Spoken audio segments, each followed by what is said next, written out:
नमस्कार बच्चों, विद्या मंदिर हिंदी में आपका स्वागत है। बच्चों, आज मैं आपको सूक्ति सुधा में दिए गए श्लोकों का अनुवाद तथा व्याख्या बताऊंगी। भाषासु मुख्या मधुरा दिव्या गीर्वाण भारती तस्माद्धि काव्यम मधुरम तस्मादपि सुभाषितम। देखिए, यहाँ पर देवताओं की वाणी अर्थात संस्कृत भाषा की प्रशंसा की गई है। उसका उपयोग बताया गया है कि संस्कृत भाषा कितनी मुख्य, मधुर और दिव्य है। देखिए, यहाँ पर संस्कृत भाषा जो कि देवताओं की वाणी है, उसके महत्व पर प्रकाश डाला गया है। भाषासु, भाषाओं में गीर्वाण भारती, देवताओं की वाणी संस्कृत, मुख्या मधुरा दिव्या, मुख्य अर्थात प्रमुख भाषा है और मधुर वह मधुर गुणों से युक्त है तथा दिव्य अलौकिक है। भाषाओं में देवताओं की वाणी संस्कृत प्रमुख मधुर गुणों से युक्त तथा अलौकिक है। तस्माद्धि काव्यम मधुरम तस्मादपि सुभाषितम। तस्माद भी मधुरम काव्यम, उससे भी अधिक मधुर उसका काव्य है। तस्मादपि सुभाषितम, और उससे भी अधिक मधुर सुभाषितम उसके सुंदर वचन हैं। तात्पर्य यह है कि संस्कृत भाषा विश्व की समस्त भाषाओं में सबसे श्रेष्ठ तथा सर्वाधिक गुणों से युक्त है।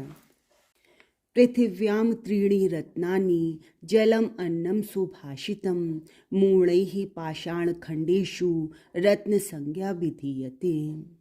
देखिए, मनुष्य जिन सोना चांदी आदि आभूषणों को रत्न मानता है, उन्हें तो कहा गया है कि वह पत्थर के टुकड़े की भांति हैं, और जो पृथ्वी पर सचमुच के रत्न माने गए हैं वह माने गए हैं जल, अन्न और सुंदर वाणी। पृथिव्याम, पृथ्वी पर, त्रीणि रत्नानि, तीन रत्न हैं। जलम अन्नम सुभाषितम, जल, अन्न और सुंदर वचन। पृथ्वी पर तीन रत्न हैं, जल, अन्न और सुंदर वचन। मूढ़ैः, मूर्ख लोग, पाषाण खंडेषु, पत्थर के टुकड़ों को रत्न संज्ञा विधीयते, रत्नों का नाम देते हैं। मूर्ख लोग पत्थर के टुकड़ों को रत्नों का नाम देते हैं। वास्तव में पृथ्वी पर जो सच्चे तीन रत्न हैं वह हैं जल, अन्न और सुंदर वचन। यहाँ पर तात्पर्य यह है कि जो जल, अन्न और सुंदर वचन हैं वह ही वास्तविक रत्न हैं, क्योंकि वह संसार में सभी के कल्याण के लिए होते हैं, और जो रत्न होते हैं वो जिसके पास होते हैं केवल उसी का कल्याण करते हैं। काव्य शास्त्र विनोदेन कालो गच्छति धीमताम व्यसनेन च मूर्खाणाम निद्रया कलहेन वा। देखिए, इस श्लोक में बताया गया है कि मूर्ख व्यक्ति अपने समय को किस प्रकार से व्यतीत करते हैं तथा बुद्धिमान व्यक्ति अपने समय को किस प्रकार से अच्छे कार्य में व्यतीत करते हैं। धीमताम कालो काव्य शास्त्र विनोदेन गच्छति। धीमताम कालो, बुद्धिमान लोगों का काल माने समय, बुद्धिमान लोगों का समय काव्य और शास्त्रों के द्वारा विनोदेन मनोरंजन करने में गच्छति जाता है या व्यतीत होता है। बुद्धिमान लोगों का समय काव्य और शास्त्रों के द्वारा मनोरंजन करने में व्यतीत होता है। और मूर्खाणाम कालो, मूर्ख व्यक्तियों का समय व्यसनेन, व्यसनेन निद्रया कलहेन वा, व्यसन में अर्थात निंदित कार्य करने में तथा निद्रया, नींद में, सोने में तथा कलहेन, कलह करने में व्यतीत होता है। बुद्धिमान लोगों का समय काव्य और शास्त्रों के द्वारा मनोरंजन करने में व्यतीत होता है, और मूर्ख लोगों का समय निंदित कार्य करने में तथा सोने में और कलह करने में, लड़ाई झगड़ा करने में व्यतीत होता है। श्लोकस्तु श्लोकताम याति यत्र तिष्ठन्ति साधवः लकारो लुप्यते यत्र तत्र तिष्ठन्ते असाधवः। देखिए, इस श्लोक में बताया गया है कि सज्जन लोगों की संगति का क्या प्रभाव होता है और दुर्जन लोगों की संगति का क्या प्रभाव होता है। यत्र साधवः तिष्ठन्ति, जहाँ पर साधवः सज्जन लोग रहते हैं, तत्र श्लोकस्तु श्लोकताम याति, वहाँ पर श्लोक जो संस्कृत का छंद है वह श्लोकताम याति, वह श्लोक ही रहता है।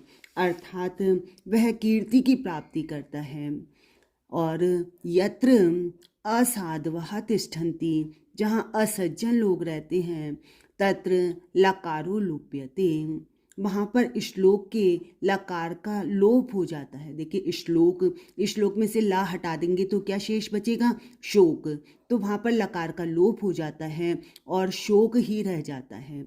अर्थात जहाँ पर सज्जन लोग होते हैं वहाँ पर तो श्लोक कीर्ति की प्राप्ति करता है, और जहाँ पर असज्जन लोग रहते हैं वहाँ श्लोक में से ला का लोप हो जाता है और श्लोक शोक का रूप ले लेता है। अप्राप्त कालम वचनम बृहस्पतिरपि ब्रुवन, प्राप्नुयाद बुद्ध्य अवज्ञा अपमानांच शाश्वतम। देखिए इस श्लोक में बताया गया है कि मनुष्य को समय के अनुसार ही बात करनी चाहिए। समय के विपरीत तो यदि ईश्वर भी बात करे तो उसे भी कोई स्वीकार नहीं करता।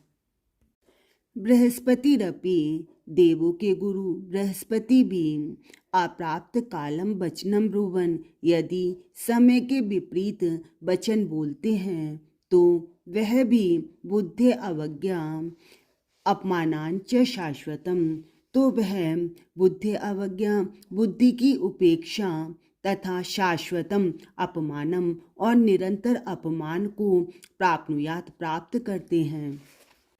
अर्थात अवसर के विपरीत कोई भी बोलने वाला हो, चाहे वो देवताओं के गुरु बृहस्पति ही क्यों न हो, तब भी उन्हें बुद्धि की अवहेलना तथा अपमान प्राप्त करना ही होता है। इसलिए मनुष्य को हमेशा अवसर के अनुसार ही बात करनी चाहिए। वाच्यम श्रद्धा समेतस्य पृच्छितश्च विशेषतः, प्रोक्तम श्रद्धा विहीनस्य अप्य अरण रुदितोपमम। देखिए मनुष्य को किसी से कोई बात पूछनी है, कोई प्रश्न करना है तो उसे श्रद्धा के साथ पूछनी चाहिए। यही इस श्लोक में बताया गया है कि यदि बिना श्रद्धा से रहित कोई व्यक्ति किसी से कुछ पूछता है तो उसका उसी प्रकार से होता है जैसे कि जंगल में रोना, वन में रोने वाले की आवाज़ भी कोई नहीं सुनता, उसी प्रकार से श्रद्धा से रहित व्यक्ति की बात भी कोई नहीं सुनता है। श्रद्धा समेतस्य, श्रद्धा से युक्त विशेषतः प्रच्छन, विशेष रूप से पूछे गई कि वाच्यम, बात कहनी चाहिए, बात उसकी सुननी चाहिए। जो व्यक्ति श्रद्धा के साथ विशेष रूप से आपसे कोई बात कह रहा है तो उसे सुननी चाहिए। और श्रद्धा विहीनस्य, श्रद्धा से विहीन, श्रद्धा से रहित की तो विहीनस्य अपि अरण्य रुदितोपम, अरण्य माने जंगल में, रुदितो माने रोने वाले के समान।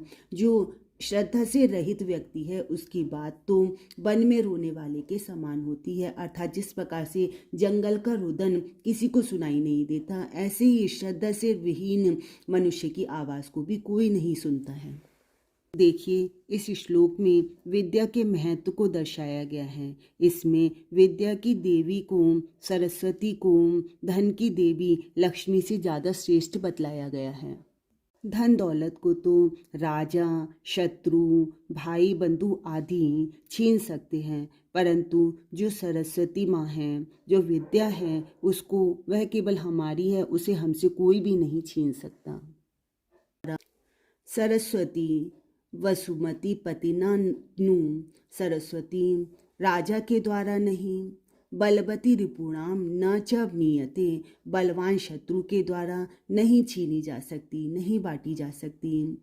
समविभाग हरैर्ना विभज्यते, समान भाग रखने वाले, समान बंटवारा करने वाले भाई बंधुओं के द्वारा नहीं छीनी जा सकती, नहीं बांटी जा सकती। विबुध बोध बुधैरपि सेव्यते, यह तो देवताओं के ज्ञान को जानने वाले विद्वानों के द्वारा सेवन की जाती है। अर्थात जो दिव्य ज्ञान वाले विद्वान हैं उन्हीं के द्वारा इसका सेवन किया जाता है।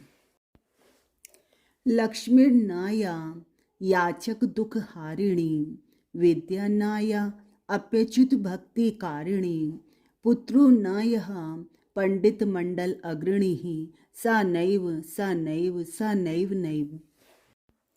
इस श्लोक में लक्ष्मी, विद्या और पुत्र की सार्थकता पर प्रकाश डाला गया है। लक्ष्मी न या याचक दुख हारिणी, वह लक्ष्मी नहीं जो याचकों की दुख को हरने वाली नहीं, मतलब मांगने वालों के दुख को दूर करने वाली नहीं, जो वह लक्ष्मी नहीं।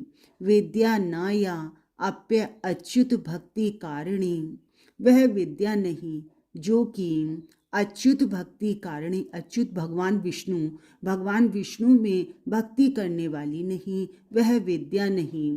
पुत्रो न यह पंडित मंडल अग्रणी, वह पुत्र नहीं जो पंडितों की मंडली में अग्रणी नहीं, जो कि पंडितों की मंडली में आगे नहीं, ऐसा पुत्र नहीं। सा नैव, वह लक्ष्मी नहीं। सा नैव, वह विद्या नहीं। सा नैव नैव, वह पुत्र नहीं। वास्तव में लक्ष्मी वही है जो कि याचकों के दुखों को दूर करे। वास्तव में विद्या वही है जिससे आध्यात्मिक ज्ञान प्राप्त हो, और पुत्र वही है जो कि विद्वानों में अग्रणी हो।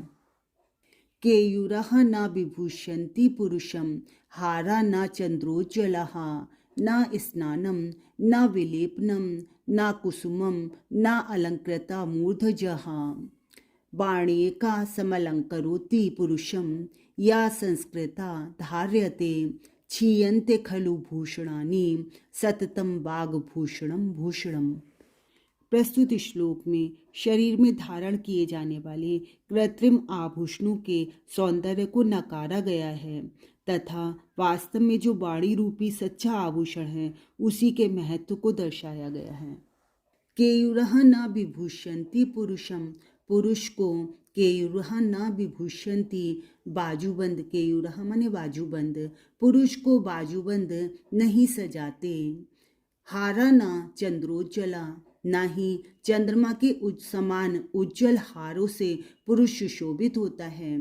ना स्नानम ना विलेपनम ना कुसुमम ना अलंकृता मूर्धजः, ना ही स्नान, ना ही तरह तरह के लेप, ना कुसुमः, ना ही सुगंधित पुष्प, ना अलंकृता मूर्धजः, ना ही सजाया सवारा हुआ मस्तक, सिर। वाणेका समलंकरोति पुरुषम, या संस्कृता धार्यते, वाणिका केवल एक वाणी ही ऐसी है जो कि या संस्कृता धार्यते, जो संस्कारों से धारण की गई है, वह एक वाणी ही है जो कि पुरुषम समलंकरोति, पुरुष को अलंकृत करती है। क्षीयन्ते खलु भूषणानि सततम वाग्भूषणम भूषणम, सभी भूषण, सभी आभूषण जो हैं वह क्षीयन्ते नष्ट हो जाते हैं, मतलब यह जो आभूषण बताए आपको वह सब नष्ट हो जाते हैं। केवल वाणी का भूषणम सततम, वाणी ही एक ऐसा आभूषण है जो कि हमेशा बना रहता है, वह ही एक सच्चा आभूषण है। इस प्रकार यहाँ पर संस्कार युक्त वाणी का ही महत्व बताया गया है और यही वाणी है जो कि कभी नष्ट नहीं होती।